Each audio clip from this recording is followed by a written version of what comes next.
welcome back to Lost in Theaters, the podcast about movies that have slipped through the cracks of pop culture.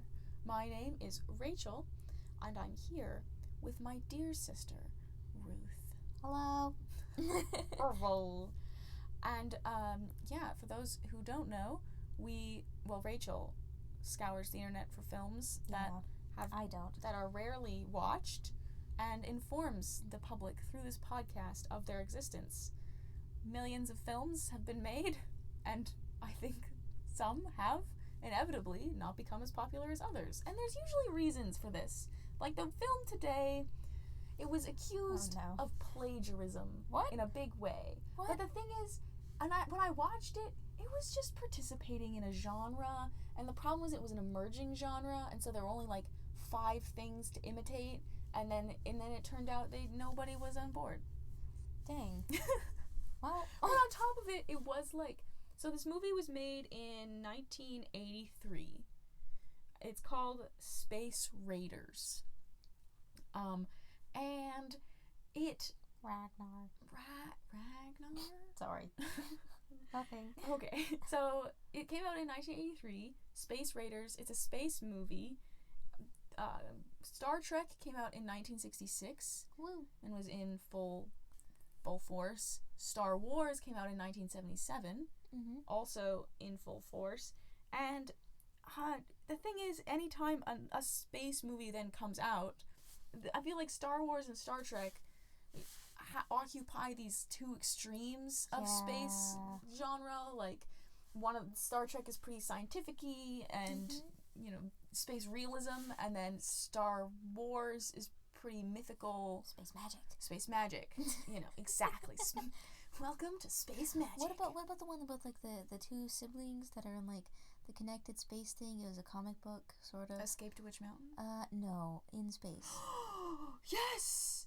It came out. No, they weren't Rihanna siblings. was in it. Yeah, they aren't siblings. Oh. Okay. Yeah, because there's a romance there. They're not siblings. But you're even exactly right. In the comic book? No, I don't think so. Not even. Yeah, no. Oh, okay. No, but yes. And there's that movie by James Cameron that what's came it out, called? and he wants to make 5 more. Oh, that's not great. He's got big plans. It's like Avatar, though. He's got big plans. So they will not happen? I think they will. Because he's like ADHD or something? I don't know, really. It's hard to say. What was that called? That's such a good point. Because that was different. I enjoyed that movie a lot. And I read the first comic, and I was like, this is really fun. Yeah, it is just kind of fun. Exactly. They're not really worried about plot, which is like normally like a problem, and somehow that was less of a problem in those movies. But we're not talking about that. No. Whatever it's called. And we'll try to remember. Halfway through the film, one of us will be like, no, the podcast. Halfway through the podcast. Okay, so this movie was written and directed by Howard R. Cohen. Also famous for such classics as Deathstalker 3, The Warriors from Hell. What? That seems different. He does a lot of like sci-fi horror movie things. Oh, the other thing to say about this movie is it is an 80s movie in that the child has the 80s haircut vibe. The child? Keep going. And it just has a kind of sappiness to it, that these sorts of movies from the 80s have in a kind of like maple syrup? No, which is a sap, isn't it? Or like cheesy. Not even cheesy. Or like pine sap. I kind of think, you remember the Karate Kid? Yeah. Which is 90s? Yeah. No, not the Karate Kid. Oh. I meant the 3 Ninjas. There are a group of people who have grown together and wept just a little tear. Those sound pretty different. They are very different. You don't remember the 3 Ninjas? Could you enlighten me a little? It's these boys who are trained by their uncle to be ninjas. And then... I'm having a memory. Did we check it out from the library? Our neighbors had it. They had Karate Kid. No, we did get it from the library. Yeah. And they were all skateboarders with different color themes. They kind of went to like this forest, not really to train. Yeah. That is like all I remember. Yeah. So I have no plot. Do you have a vibe though for that film in your mind? Is there a girl? No. Darn. Okay, well that's good. Well, no, I was just testing that. No, okay. There's a ship involved at the end and they all have to fight bad guys with their ninja skills. Did Ninjago rip off the Three Ninjas? No. Because if I remember right, they seemed really familiar. No, Ninjago did not. Okay. Yeah. No, okay, so the thing is, there's like this level of kind of ridiculousness to this film. I remember the training montage. Yeah. Where there's like this dummy. Yeah. And they have the like the points. Like the head. It's very smack in the head. Yeah. That's not a point. That made me laugh. So it's true. Right in the head. So no, but there's this kind of, you know, playing into just the ridiculousness of things. Yeah. Of these kind of movies, you know, like it's a baseball team and they are, I don't know, or Angels in the Outfield, you know, like that that kind of feel. Man, that kind of feel. And so they're playing to this kind of feel, but it's in space. You know? Yeah, the space thing really threw me all of a sudden. Yeah, so I wasn't prepared for that. Imagine Angel in the Outfield. This is perfect. Angels in the Outfield in space. Yeah? It's not working. I know. I think that's part of it. People were kind of thrown off. Because it's a perfectly I think normal if it worked, film. it would be great. It was kind of, people were like, oh, they're ripping off Star Wars. They are not ripping off Star Wars. They are, at times, definitely inspired by Star Wars, kind of musically, and even just lasers and spaceships. Yeah. But the plot is nothing like Star Wars. It is not a Star Wars plot. It is an 80s plot, or an early like 90s plot. That's my impression anyways. Okay. It should be noted, additionally, that I might be incorrect. What? I just realized, you know, my impression of 90s and films and 80s films come from select VHS tapes from the library. So, take that with a grain of salt. Additionally, Space Raiders ought not to be confused with Space Riders, which is a 1984 drama about British motorcycle racing. Is that why you like capitalized the A in Raiders? That's correct. So you wouldn't say Riders? I spent a lot of time looking into Space Riders. Oops. Not a lot. It was like a full 15 minutes really digging into the history of... I'm sorry. Because then I also found out there's a literal spaceship called the Space Rider, reusable integrated demonstrator for Europe Return. Demonstrator. Yeah, it's demonstrator of Europe Return. It's an uncrewed satellite was contracted in December of 2020 and is going to fly that as like in 2023. Not crewed? Yeah, there's no crew. No. Oh, no. not As crude. like as in crass. Most of them are crass. No, this one there is no crew. Yeah, there's no crew. So there's a spaceship that's going to be sent off by the European Space Agency in 2023 called Space Rider, not Space Raider. Additionally, there's a comic from 2015 called Space Riders. It's a 4-volume comic in the style of the 80s. I know. It's also about space pirates. And I thought maybe it would be an illusion. And then I watched the film and realized that the film is not about space pirates, really. Oh. It's a little bit more complicated. It's a nuanced subject matter. Okay. So today you have watched Space Raiders. Not to be confused with any of those Space Rider situations. Brought all of those back into play. I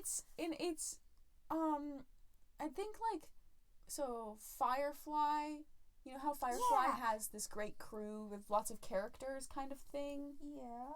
This movie has a similar sort of lots of characters on the crew, working together to do crew things, but it doesn't have as much. It's weird because it doesn't have as much time as Firefly, and Firefly didn't have that much time. Yeah. But it did have a lot of good episode building, whereas this movie does not have that, and it won't ever have that, tragically. Okay. Yes. Questions, comments, concerns before we move into general plot conversation for the medium spoilers. Rating for the little ones. Oh, I think it's PG, and I think that checks out. It's not a major. Am I a little one? Oh. Uh-oh. Oh. Yeah.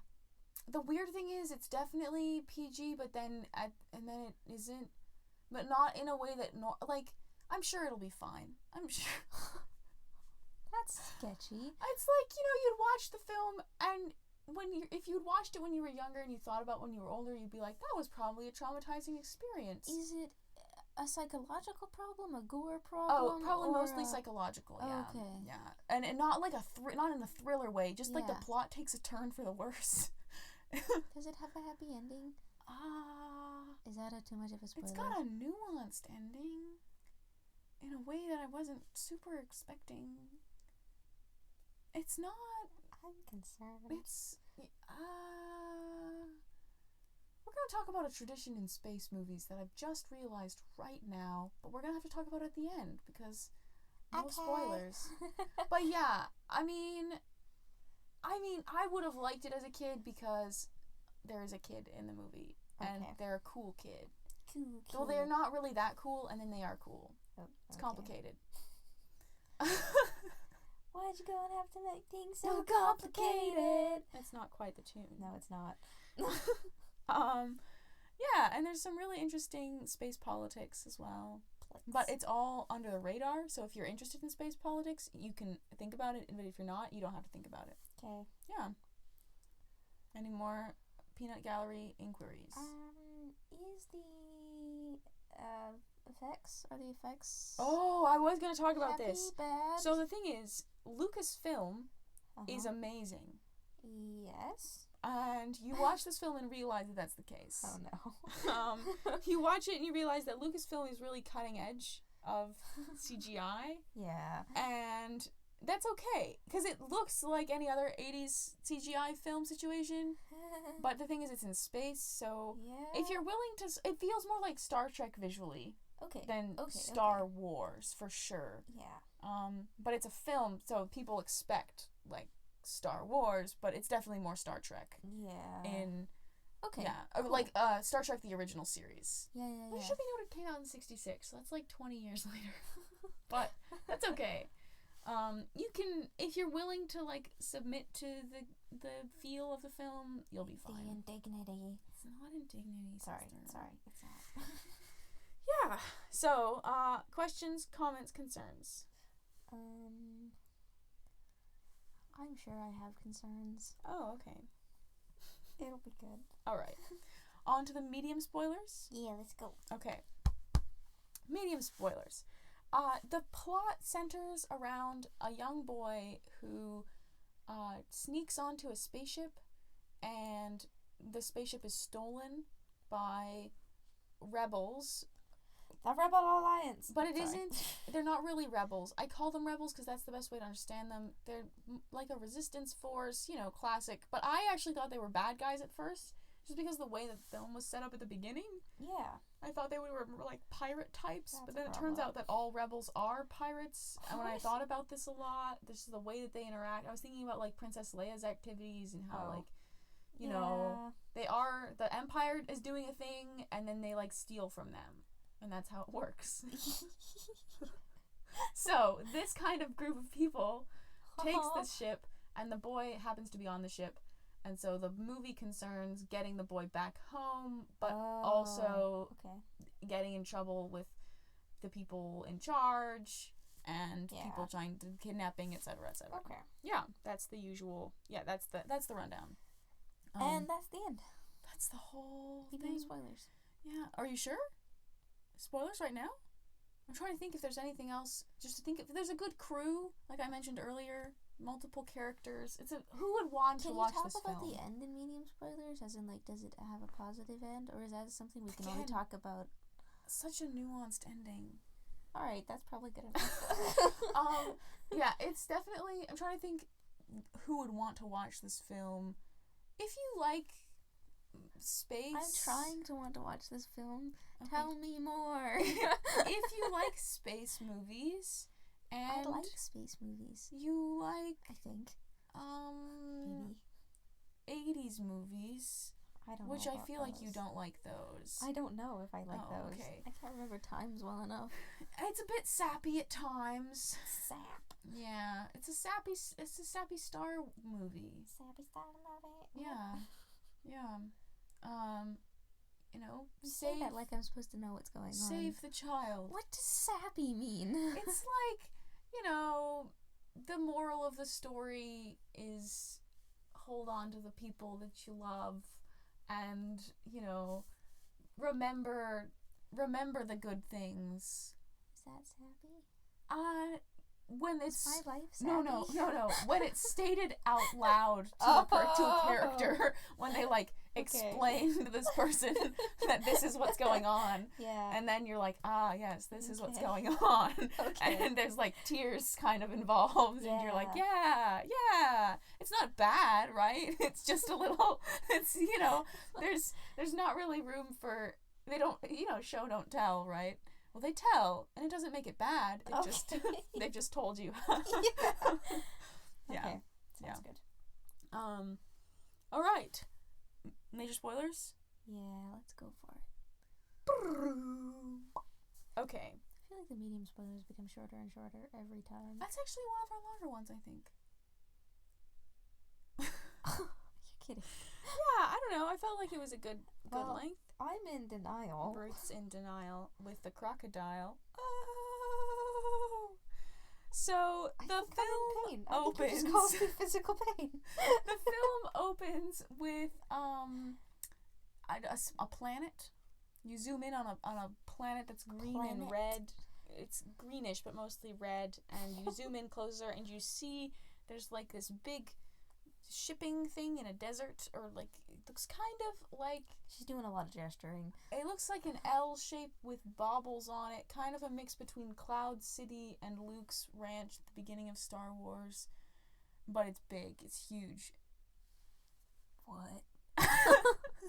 I mean, I have a thing and it's weird. Yeah, it is weird. Okay. And you go in and you're in the building. You get the impression that you're inside, and there are these, you know, robots walking around, and there's this voice over the loudspeaker. The opening scene was quite funny because the voice over the loudspeaker is talking about, like, you know, avoiding catastrophes, the company picnic. Oh! Right? Like, everything. It's quite, you know, this year we will not be having the picnic on a planet that rains constantly. This year we have made sure to host the picnic on a planet that will never rain. It's just, you know, just like what is happening with this person's life. But we don't see the person talking. Instead, we see this boy who's wandering around this hangar chasing a bug. The bug is claymation. What? I know. That's a little left field. It is a little left field. They had to do it somehow. Are there other claymation things? Not really, no. Okay. So just the bug is claymation. And, like, they use, like, the big sets are painted. You can sort of tell. Oh. So it's a really mixed medium film. Yeah. At one point, the voice is like, we're the biggest corporation in the galaxy. We should be able to get a shipment off in time. Right? It's funny. And then, out of nowhere, security breach! Oh, no. And these people pour, like, 7 or so people pour in through the doors. I will say, the gun situation in this movie's really... Did you say gun? Yeah. I heard gone. Oh, the gun situation, the arms situation is very, like firearms. Okay. Is really... it's... Star Wars has a leg up on them on this case. Okay. The guns are shaped like our guns, and then on top of that, people just sort of stand around, and when they get hit, you're not very surprised. I mean, you're surprised they didn't get hit before that, considering how open everything is. Yeah. And at one point, there's a person, they're trying to be, like, doing stuff, and they're just, like, it's really awkward. They're wiggling around. It's very strange. Stop wiggling. It's very strange. There's definitely room for improvement there. But, you know, what can you say? So, the robots have sort of left the floor. The robots are like a mix between C-3PO and the Cybermen from Doctor Who. Oh, what? Ew. Yeah, I know. It's a weird combination, but Because it's people in suits, but it doesn't look as mechanical as C-3PO, but they're gold. And they're more like the Cybermen. Anyways, so the robots have left, and it's like an altercation between like human beings with guns. And, well, I just like random employees of the corporation. I don't know why they're armed like this. And then Amazon pirates workers get training. Oh, I wonder. In like arms. In case they get raided by pirates. Yeah. Space pirates. Yeah. Yeah. Or land pirates. I think they're called thieves. Thieves. Good point.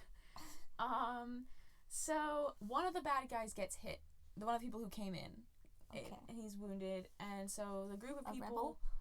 Well, wait for it. So the boy, on the other hand, has been just sort of like running around avoiding things. Yeah. And he's collected the bug in a special little container, by the way.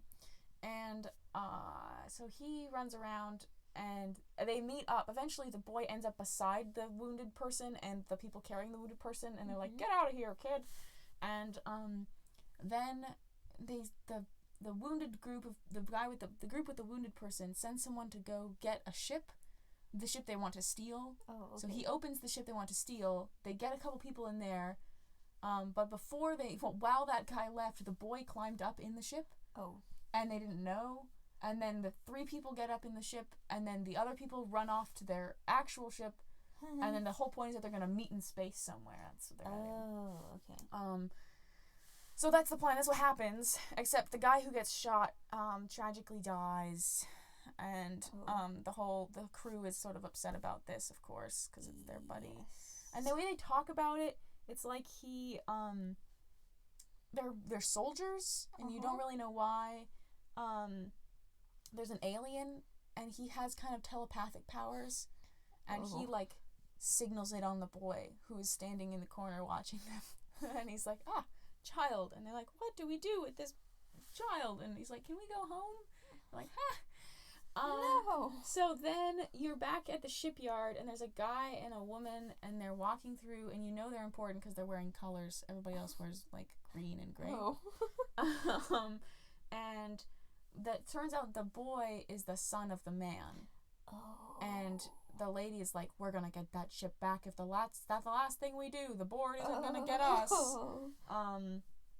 So the crew, we find out, so they do a funeral for the guy who died. They send him off into space. And then the head guy, the captain, whose name is Hawk, which I made a note of. I felt like I'd heard the name Hawk somewhere before. Hawk is also the name of the lead actor in MASH. And MASH ended the same year this movie came out. Coincidence? I don't know. Absolutely. They also have interesting hair. I just felt like their hair was similar. Tell me what you think, folks, when you see this film. So the boy and Hawk have a bonding moment over this bug that he brought on the spaceship. Oh. Hawk is always drinking beer, and so he takes a beer can and cuts a hole in it and puts the bug in. Oh, he cuts it in half, and then it's like a little lid thing. Yeah. So that the bug doesn't escape, but it can also breathe. Yeah. It's very nice. They have a nice little moment. And then the company ships find them and start chasing them. And like the Millennium Falcon, this ship has problems.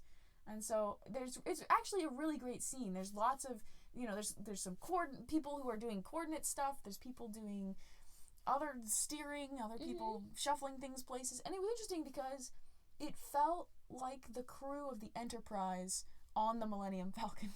Oh, weird. I know. It was like a lot of people doing stuff. Well, the Millennium Falcon is like supposed to have a large crew. Okay, yeah. That makes sense. I was just remembering that. It's right. Weird that it's just the two. It's just Chewie and Han. This is strange. Because we saw it when it was clean. Right. Yeah, so that was horrifying. Yeah. What happened? I think they set it on fire. So they go to Hawk goes to fix the problem because he's like, okay, I know what to do. Come with me, second command guy. And they go to fix it, but there's this hole, and to get into the place they need to get, they have to go all the way around or through the hole, but they're too big to go through the hole. And then the boy is like, well, I could fit in the hole, but if I do that, you'll never take me home. And the guy's like, well, I promise that I'll take you home. We'll do that. It'll be fine. So not bad guys. Yeah. So he goes down into the hole to fix the problem. They find out his name is Peter. He fixes it. They get out. It's great. Like Peter Quill. Is this what happened to Quill? Whoa. Again, I just felt like this people who did watch this, it just sort of like filtered into their subconscious of their understanding of space. I don't know. I can see that. You know, it fits in a weird way. So, Peter, you know, meets the crew or whatever. One of them was born on Earth, and he's like, "Wow, you must be so old." There's trees on Earth. There aren't any trees on my planet. And then the alien comes up to the boy and says, "He's hungry." And then I realized that he wasn't talking about the boy. He hands him this tiny little black thing. He's talking about the bug in the thing is hungry. So then the ship comes to this worn out spaceport, which is like, it's sort of, it gets the Cantina vibe / Tortuga vibe. I don't like that. /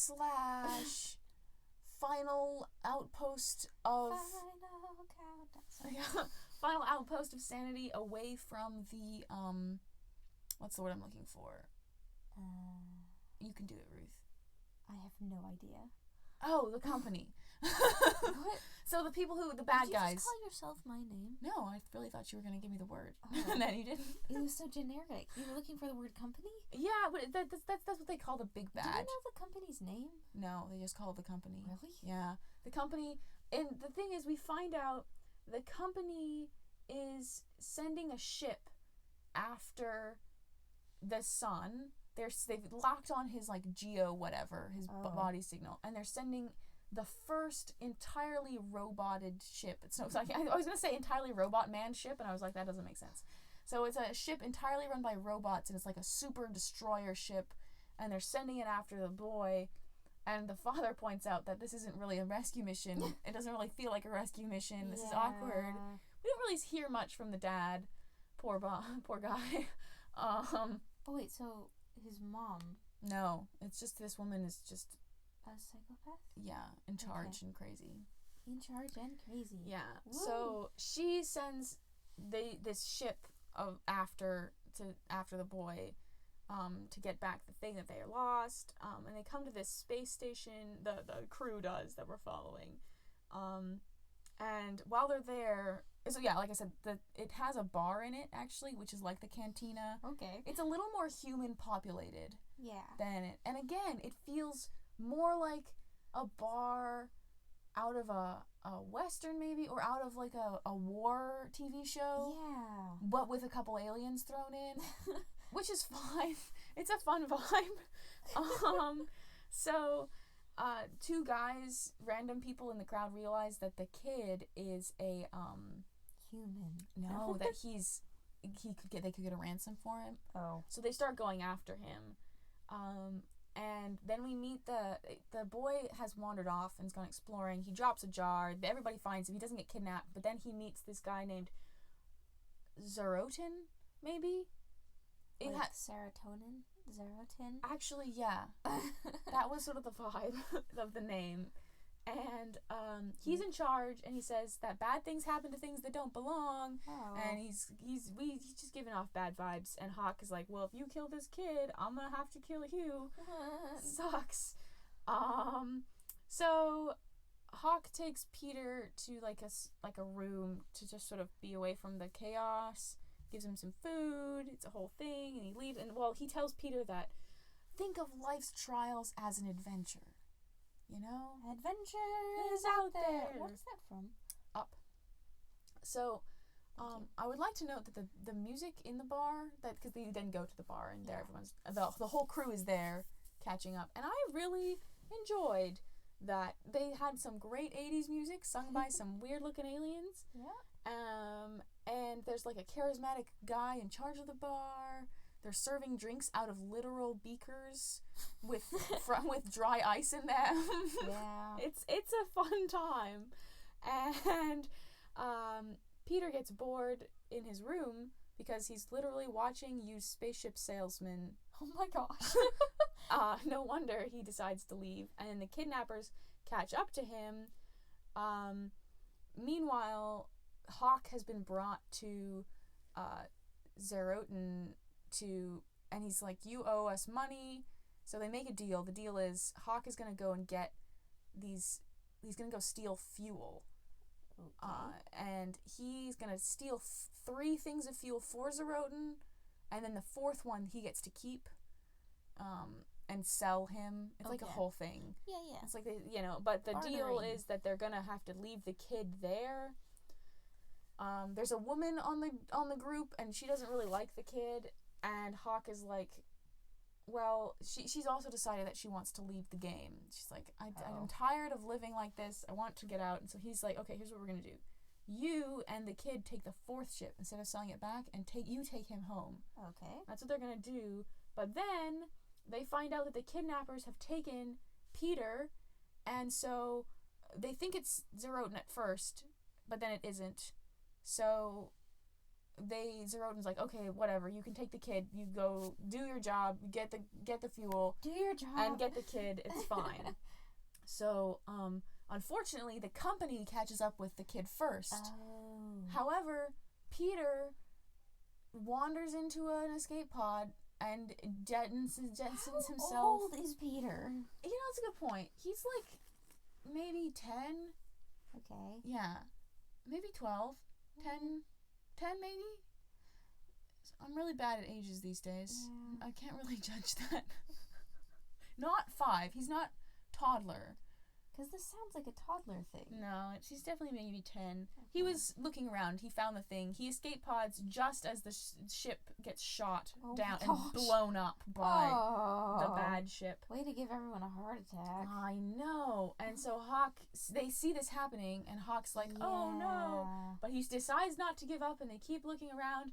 And then the alien man looks straight at the camera and goes, he's alive. What?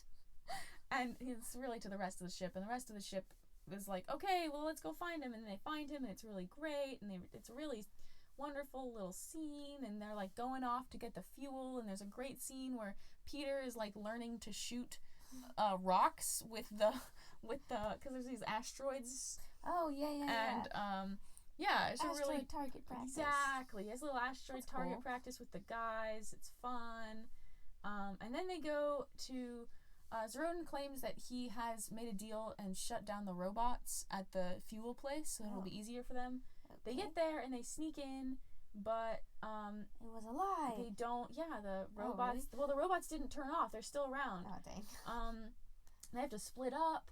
One of the guys gets shot, but he's okay. The girl turns out to be a sharpshooter and busts something, and water drains some of them, and then Hawk comes in and shoots some other things. It's great. It's a good time. Okay. They get the ships, and then in the 4th ship, the lady and Peter. Oh, what's her name? Amanda, I think. Amanda and Peter sail away. However, the company catches up with them. These are like all names of like my classmates. Like these weren't my classmates, but like these could have been like it's true classmates we've had. They're not like alien names or anything. Or even like new agey or nothing. No, they're just names. So the company, however, follows them, and it's the equivalent of TIE fighters. There's like 4 ships. Okay. And they have a thing where they have to shoot them down. And of course, the boy has had experience at this. Is this an Anakin? Oh. And he gets to shoot them Anakin down. Moment. And it's really awesome. I see why they might have thought it was a Star Wars. No, Anakin came out after this. Yeah, but like it was I see why people would have been confused. Yeah, it was more like the scene with the TIE fighters in episode 4 than Anakin. Yeah. Maybe. But they get hit at the end. Maybe it's the other way around. The 4th one hits them. They copied this movie. That's what I'm thinking. Subliminal messaging. So they get hit in the end. The back of their hip gets shit. Yeah. Their ship gets hit. Hurt yourself, kid. and they have to spiral. They like crash land on this planet. Now this is the ultimate crash land in scare quotes, because they're like, we're gonna blow up as we go into the ozone layer. Literally nothing happens to their spaceship. They land just fine.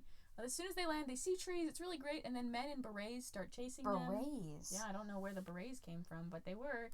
And is then this like a Fez thing, like from Doctor Who? No, Okay. I don't think so. I think it's supposed to be like paramilitary thing. Huh. The vibe. They're trying to get the paramilitary vibe with the berets. Yeah. So, and then it winds up just being the girl against a bunch of these dudes, and she gets shot and dies. What? No! I know. That was unnecessary. And so then Peter gets caught. He tries to run away, but he gets caught, and he gets brought back to Zerotin. Blasted Zerotin had him captured. And he's like, so here's what we're going to do. We're going to ransom you, and we're going to kill your friends. Oh, great. Hooray. So now Hawk is back at the Aiden station. Bad parental figure. Exactly. He's back at the station with his buddies. They're like, we did it. We've got him back home. They think everything's fine. Oh, no. And then the alien is like, I sense him. I sense the boy. He's here. And they're like, we all miss him.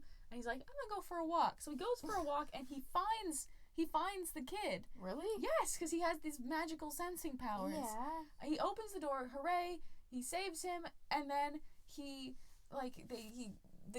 paramilitary people keep showing up to like get the kid to shoot him or whatever, and then they shoot him too, and the alien guy dies. What? And he's like, go upstairs. What? Yeah, I know. And so then Peter gets up to the top part, the bar, and he's like, they're like, oh, we found you. What are you doing here? And they're like, what about Amanda? And she's like, she got killed. And you're like, oh, why? This is awful. Everything is sad. And then the huge ship from the company shows up again. Oh. And is gonna blow up the space station. Oh my gosh.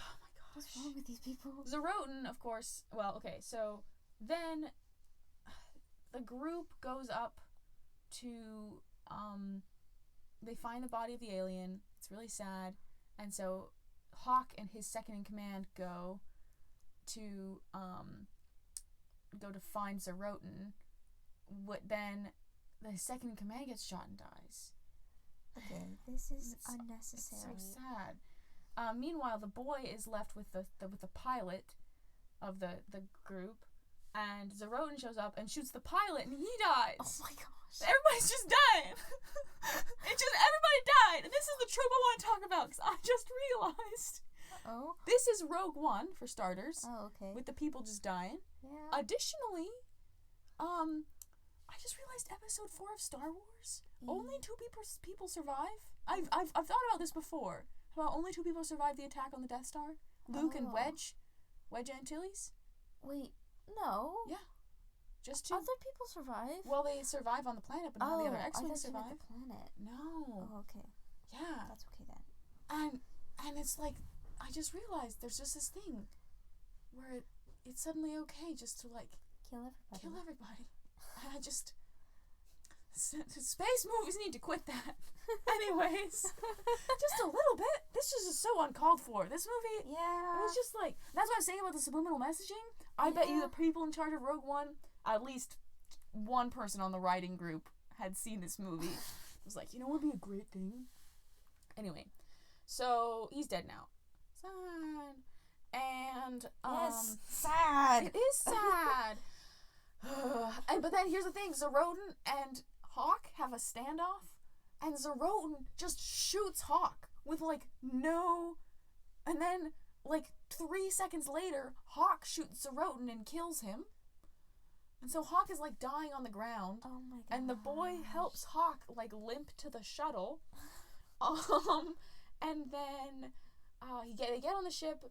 The big spaceship gets blown up, but they get on the ship in time, so they're sailing, and now they have to avoid the big ship from shooting them as well, because the boy's on it, and so they're trying to figure that out. And Hawk he's like, you need to do it. You have to. So the Peter figures out how to destroy the ship. He can shoot things. Oh, cool. And he flies close, and he shoots them.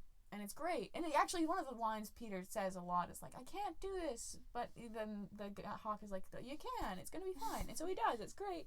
And then he's like, yay, we did it. And he looks over, and Hawk is dead. And he's like, dang it. So Peter then runs off and gets the medical equipment from the beginning. Oh.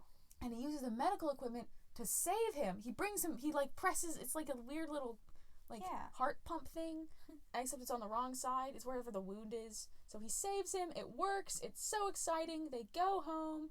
Hawk opens the door, tells the kid to leave. There's lots of sort of tears, and Peter wants Hawk to stay, but he's like, it's not gonna happen. He doesn't say that. He just ends the buttons. Yeah. He doesn't press the button, and so then Peter leaves, and then Hawk closes the door, and Peter sees the ship fly away, off into space, and he smiles because it means that he could sail away. He didn't die or anything. Yeah. So that's Space Raiders, 1983. Dang. Yeah. Yeah. Wow, that was hard. It's hard. You see what I mean about like it's almost gonna be okay, and then you're like, what is happening? Yeah. Yeah, it was I still can't get over. I've brought this up before, maybe not on the podcast. Joe just kind of like not remembering, just kind of like checking out after Chewie dies. Yeah. Characters dying are always really hard to deal with. And you see why I couldn't really bring it up at the beginning? Because that would have, they all just died. And that's sort of like... Yeah, I see what you mean. It's not really straightforward. No.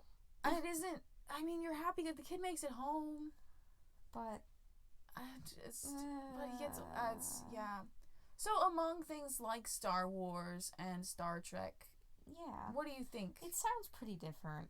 You know, yeah, the technology is similar, but again, I think it's because of the craze and the general technological things. Yeah. Oh, I gotta remember what that movie is that we were discussing at the earlier though. Yeah.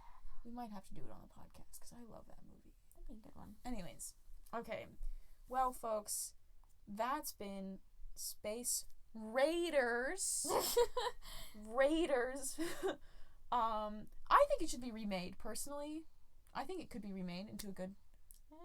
No, just leave it in its... Change the ending, spiff it up a little. I don't know. I don't know what it needs. Okay. Ruth, how many space lasers out of 7 space lasers would you give this film? Based off of my description alone. Space lasers? Yeah. Well, if they're space lasers. Yeah. Like 6. Oh, okay. 6 space lasers out of 7. Hearts, though? Hearts? Like 4, 5. Out of 7? 10. Out of 10. Okay. There you have it, Ruth.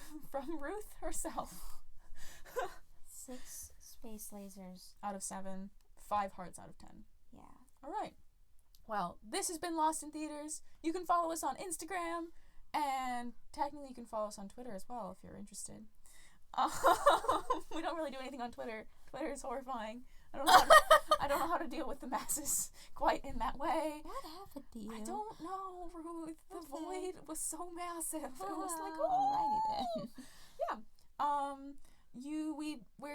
Yeah. We go freak out Rachel on Twitter. What? That would be weird if you did talk to us on Twitter. I would be very disconcerted. Do it. Or you can follow us on Instagram, where we normally are, and we follow. What's the word? Press buttons on whatever platform you're listening to. Subscribe. Yeah, feel free to just sort of make it known that you're interested in hearing more of our episodes. That would be uber duper awesome. Propagate. No, that was the wrong one. Okay, I think of dandelions. You know? Anyways. On that note. This was a Space Podcast, don't you know? Welcome to Space Podcast about the laser show. I don't know. Did you just take Indiana Jones? That was our ending song. Thanks so much for listening. Goodbye.